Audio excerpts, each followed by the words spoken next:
sexo animal, literalmente. Galinha. Cabrita. Cabrita. E o carneirinho é legal comer as cabritinhas, porque a cabrita ela é ergonomicamente feita para comer por ela. Ela tem um chifre. Você pega você com 12 anos, você pega a cabritinha. O braço alcança. Você segura no chifre. Você segura no chifre. Ela dá altura, né? Ela dá altura. Aí ela corre. Eu me lembro os caras assim, ó. O Biguá comprou uma moto. Comprou uma moto.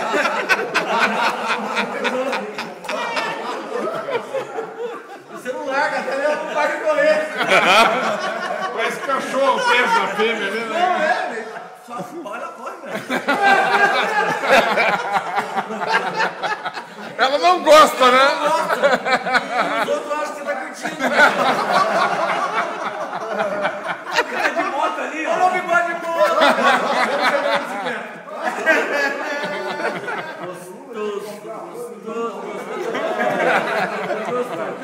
O bacana também é aquele limbo de... Ele bota. O limbo de... Limbo, porque todo mundo conhece o limbo. De bananeira. Então, às vezes, quando você não tinha o que comer, você comia bananeira. Você fazia um furo na bananeira.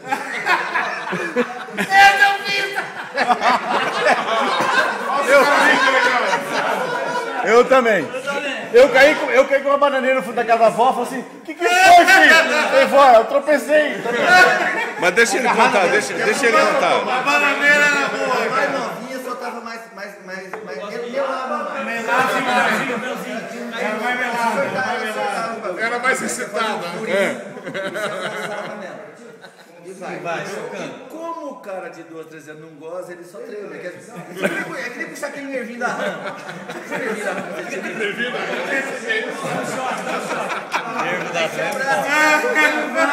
E vai. Eu caí com uma bananeira. O Lázaro, então, o negócio que quebra o pau, quebra mesmo, né? Lázaro quebrou o pau. O pau que eu falo. Não é o pau, é Um pequeno pau com uma fimose. Lamparina. capuchão. Cabeça de lamparina. É metade do pau e capucho. Metade do pau e capucho. É um cappuccino, né? É um frade. Ah, é daí que vem então o termo. Tá, tudo. É isso aí mesmo. É uma coisa boa. Saudade da bananeira. Ninguém vai pedir cappuccino mais, né?